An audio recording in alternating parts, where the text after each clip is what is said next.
গতকাল আপনাদের একটা খবর দেখিয়েছিলাম, ইন্দো নেপাল সীমান্তে সেখানে যাত্রীদের জন্য শৌচালয় তৈরি হয়েছিল যাত্রীদের সুবিধার্থে। কিন্তু তৈরি হলে কি হবে, তৈরি হওয়ার পর থেকেই তালাবন্ধ অবস্থায় পড়েছিল সেই শৌচালয়। যাত্রীদের কোনো সমস্যার সমাধানই হয়নি।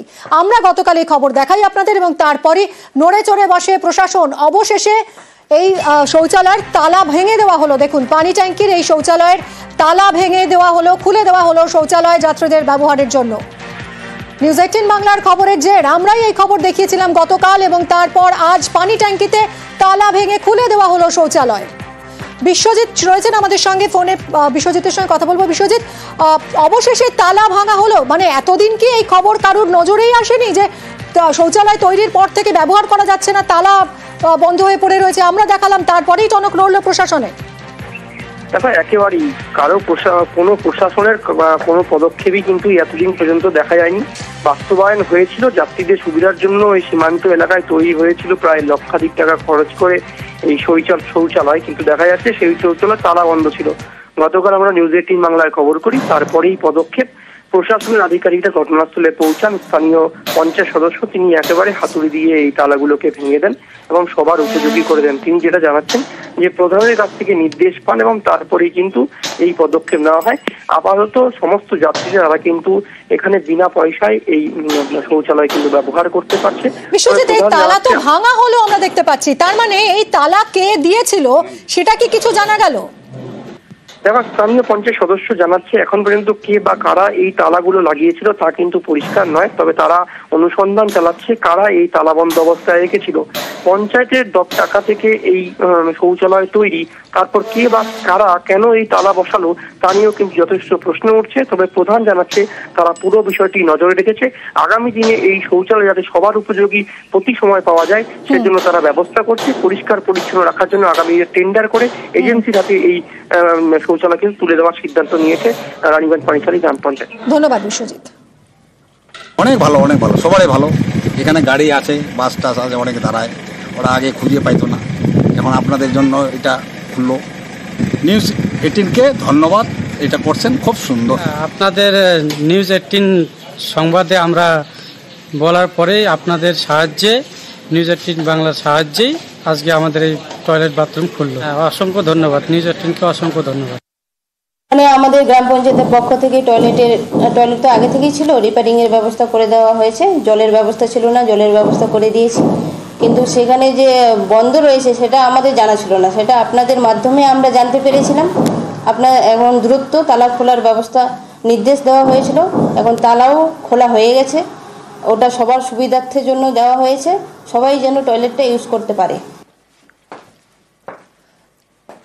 মেট্রোয় বাড়ছে চালকের অভাব। ট্রেন অপারেটর নিয়োগের বিজ্ঞাপন প্রত্যাহার করে নিয়েছে মেট্রো রেল কর্তৃপক্ষ। কলকাতা মেট্রোয় ক্রমশ তাই বাড়ছে চালকের সংকট। মার্চ মাসে খুব স্বাভাবিকভাবেই 13 জন মেট্রো চালক তারা রিটায়ার করবেন। অন্যদিকে রিক্রুটমেন্ট বন্ধ, ফলে চালকের অভাব কিন্তু আরো বাড়ছে। বিভিন্ন শাখায় সম্প্রসারিত হচ্ছে মেট্রো রেল চলাচল, কিন্তু চালকের সংকট। কলকাতা মেট্রো রেলের 4টি রুটে পরিষেবা চালু। ব্লু, গ্রিন, পার্পল এবং অরেঞ্জ লাইনে পরিষেবা চালু হয়েছে। ইয়েলো লাইনেও পরিষেবা শুরু হতে পারে, কিন্তু অত্যন্ত সমস্যার বিষয় চালকের অভাব। কিভাবে এই পরিস্থিতি সামাল দেবে মেট্রো রেল কর্তৃপক্ষ? এই অবস্থায় নিয়োগের জন্য বিজ্ঞাপন দেওয়া হয়েছিল, কিন্তু সেই বিজ্ঞাপনও প্রত্যাহার করা হলো। কলকাতায় ক্রমেই জালের মতন ছড়িয়ে পড়ছে মেট্রো রেল পরিষেবা, কিন্তু চালকের অভাব। ট্রেন অপারেটর নিয়োগের বিজ্ঞাপন দিয়েও তা প্রত্যাহার করা হলো।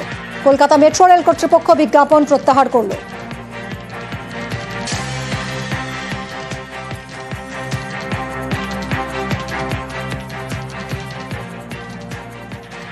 শুরুতেই আমরা যে খবরে নজর রাখবো, অগ্নিমিত্রা পাল, তার বিরুদ্ধে এবার বিস্ফোরক অভিযোগ।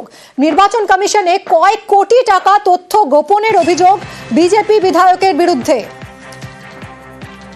অভিজিৎ, আমাদের প্রতিনিধির সঙ্গে কথা বলবো। অভিজিৎ, সুনির্দিষ্টভাবে কি অভিযোগ করা হলো? মিমি, গত লোকসভা ভোটে প্রার্থী হওয়ার সময় দাখিল করা হলফনামায় সম্পত্তির কথা গোপন করার অভিযোগ অগ্নিমিত্রা পালের বিরুদ্ধে। এ বিষয়ে নির্বাচন কমিশনের মেদিনীপুর লোকসভা কেন্দ্রের একজন ভোটার তিনি অভিযোগ করেন। প্রসঙ্গত ওই গত লোকসভা ভোটে অর্থাৎ 2024 সালে এই মেদিনীপুর লোকসভা কেন্দ্রে প্রার্থী হয়েছিলেন অগ্নিমিত্রা পাল। তার বিরুদ্ধে আরো যেটা অভিযোগ যে কি হলফনামায় তার স্বামীর আয়ের হিসাবও উল্লেখ করেননি অগ্নিমিত্রা পাল, এবং এক্ষেত্রে কি বলা হচ্ছে যে তিনি যে হলফনামা জমা দিয়েছিলেন তাতে নিজের বেশ কিছু সম্পত্তির কথা তিনি গোপন করেছিলেন এমনটাই অভিযোগ। তার এই পদক্ষেপ 1951 সালের জনপ্রতিনিধিত্ব আইনের 33-এর এ ধারার পরিপন্থী। এবং একই সঙ্গে যে অভিযোগে বলা হচ্ছে যে বালিগঞ্জে 1300 বর্গফুটের একটি ফ্ল্যাট রয়েছে অগ্নিমিত্রা পালের, যেটা ঠিকানা 50-এর বি হাজরা রোড, একদম বালিগঞ্জ ফাঁড়ির ঠিক আগে, এবং ওই একই ঠিকানায় তার 200 বর্গফুট স্কয়ার ফিটের একটি গ্যারেজও রয়েছে। এবং এই প্রত্যেকটি সম্পত্তি 2022 সালের 8ই জুলাই ওই সম্পত্তির নথিভুক্তকরণ করা হয়েছে অগ্নিমিত্রা পালের নামে। এবং এই নিয়েই অভিযোগ করা হচ্ছে নির্বাচন কমিশনের কাছে যে হলফনামা জমা দিয়েছেন তাকে গোপন করা হয়েছে তার সম্পত্তি, এবং একই সঙ্গে তার স্বামী পার্থ পাল তার আয়ের হিসাবও অগ্নিমিত্রা পাল তার হলফনামায় দেননি, এবং এক্ষেত্রে নির্বাচন কমিশনের দ্রুত হস্তক্ষেপ চাওয়া হচ্ছে। মিমি, ধন্যবাদ অভিজিৎ। আমরা অগ্নিমিত্রা পালের সঙ্গে বারবার যোগাযোগ করার চেষ্টা করেছি, কারণ যে অভিযোগ উঠছে তার বিরুদ্ধে তার কি বক্তব্য এই নিয়ে কিন্তু বারবার যোগাযোগ করার চেষ্টা করেছি, কিন্তু তিনি ফোন ধরেননি, আমরা যোগাযোগ করতে পারিনি। ভবিষ্যতে আমরা নিশ্চয়ই আশা রাখবো তার বক্তব্য জানার। শুভেন্দু অধিকারীর চ্যাংদোলা হুমকি নিশ্চয়ই মনে আছে। এর সমালোচনায় সরব বিজেপিরই সংখ্যালঘু কর্মীরা, যা বঙ্গ বিজেপির কাছে বিড়ম্বনার বলেই মনে করছেন অনেকে।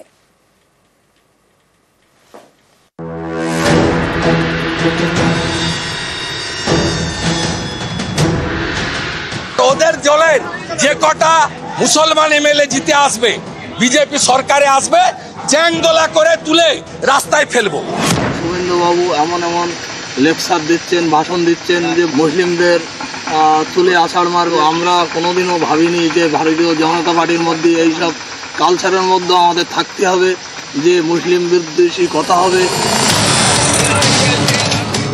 শুভেন্দু অধিকারী রাজ্যের বিরোধী দলনেতা, বঙ্গ বিজেপির অন্যতম প্রধান মুখ। সম্প্রতি বিধানসভার গেটের বাইরে দাঁড়িয়ে সুর চড়ান। ওদের দলের যে কটা মুসলমান এমএলএ জিতে আসবে, বিজেপি সরকারে আসবে, চ্যাংদোলা করে তুলে রাস্তায় ফেলবো। শুভেন্দু অধিকারীর গলায় চ্যাংদোলা হুমকি, যা বিজেপিরই সংখ্যালঘু কর্মীদের অনেকে মেনে নিতে পারছেন না। শুভেন্দু বাবু ওনার ভাষাভিত্তি দেখে আমাদের মনে হয় ভারতীয় জনতা পার্টিটাকে বেশি দূর উনি এগিয়ে নিয়ে যেতে পারবে না। এই যে সমস্ত ভাষাভিত্তি উনি ব্যবহার করছে, বিশেষ করে মুসলিমদের বিরুদ্ধে, তাতে করে আমাদের এই রাজনীতিটা এগিয়ে নিয়ে যেতে আগামী দিন খুব সমস্যা হয়ে যাচ্ছে। তো যেমন আগের বার 18টা ছিল লোকসভা, এবার 12টা হয়েছে, সে একমাত্র ওনার জন্য হয়েছে। কোনো রাজনীতিতে এরকম বলতে পারে না যে আমার ওরকে ভোটের প্রয়োজনই নেই।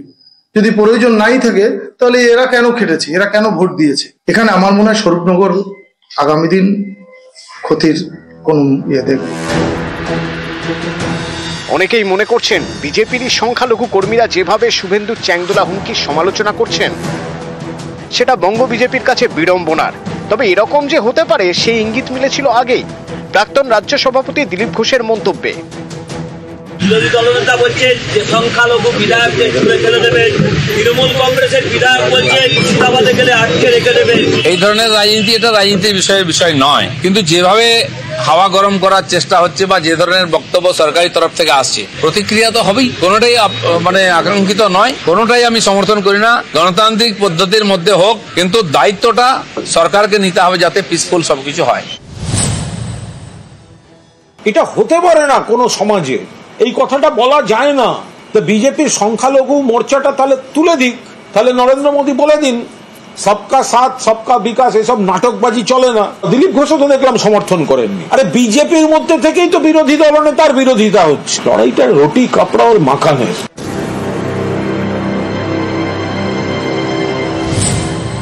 নিউজ 18 বাংলা। বুধবার বারুইপুরে শুভেন্দু অধিকারীকে হেনস্থার অভিযোগে বৃহস্পতিবার বিধানসভায় ঝড় উঠল। অধিবেশন কক্ষে কালো পতাকা নিয়ে বিজেপি বিধায়করা বিক্ষোভ দেখালেন, স্পিকারের বিরুদ্ধে স্লোগান দিলেন, ওয়াকআউটও করলেন। পাল্টা বিজেপির বিরুদ্ধে স্লোগান শাসক দলের বিধায়কদের। আর এই নিয়েই হাওয়া গরম তরজা তুঙ্গে।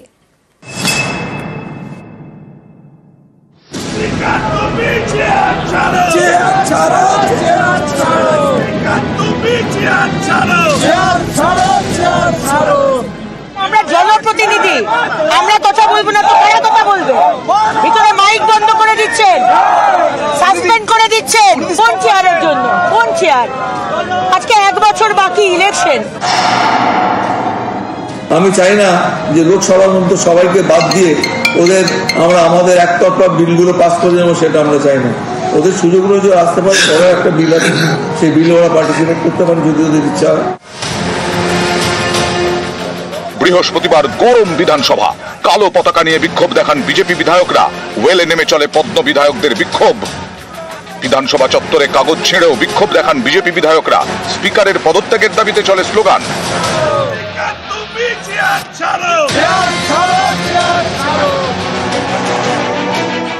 এই ঘটনার সূত্রপাত বুধবার বিকেলে। সেদিন দক্ষিণ 24 পরগনার বারুইপুরে যান বিজেপির 50 জন বিধায়ক, নেতৃত্বে বিরোধী দলনেতা শুভেন্দু অধিকারী। বারুইপুরে শুভেন্দু সহ বিজেপি বিধায়কদের হেনস্থা করা হয় বলে অভিযোগ। বারুইপুরের বিধায়ক বিমান বন্দ্যোপাধ্যায়, যিনি বিধানসভার স্পিকার, তার এলাকায় বিরোধী বিধায়কদের হেনস্থার অভিযোগ। এ নিয়ে এদিন বিধানসভায় বিক্ষোভ দেখায় বিজেপি। গতকাল বারুইপুরে কেন বিরোধী দলনেতার ওপর হামলা হলো? কেন বিরোধী দলনেতার গাড়ির ওপর হামলা হলো? কেন বিজেপি এমএলএদের ওপর হামলা হলো? কেন আমাদের কোথাও মিটিং মিছিল করতে গেলে গালাগাল শুনতে হবে? স্পিকারের বিরুদ্ধে এদিন স্লোগানও তোলেন বিজেপি বিধায়করা।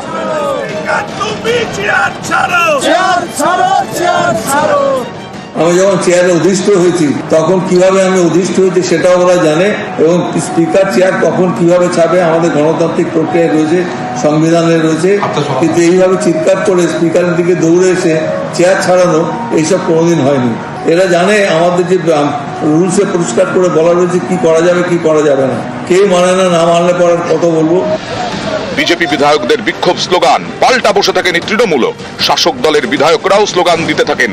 চন্দ্রিমা ভট্টাচার্য সুর চড়িয়ে বলেন, বিজেপি বাংলা ছাড়ো, বিজেপির দম নেই, দম না থাকলে চেয়ারের দিকে আঙুল তোলা যায় না। সংসদীয় ব্যবস্থায় স্পিকারের নিরপেক্ষতা যখন ধূলিসাৎ, সেখানে দাঁড়িয়ে প্রতিবাদ করা সত্ত্বেও দলীয় নির্দেশ পালন করা স্পিকারের চেয়ারের অবমাননা বলে তিনি যে এতদিন চিৎকার করেছেন, আজকে তার বিপরীতমুখী অবস্থান নিয়ে বসেছিলেন।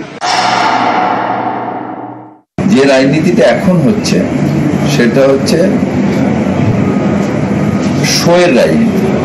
অর্থাৎ আমি শোবাজি কতটা করলাম, কতটা নিজের মুখ টিভিতে দেখালাম, মানুষের কথা বললাম না বললাম, সাম্প্রদায়িকতাকে টেনে আনলাম, ডিভিশনের রাজনীতি করলাম, আর নিজের পাবলিসিটি করলাম। মানুষ পাঠিয়েছে তাদের যে সমস্যা, সেই সমস্যা তুলে ধরতে, এই শোবাজি করার জন্য নয়। নিউজ 18 বাংলা।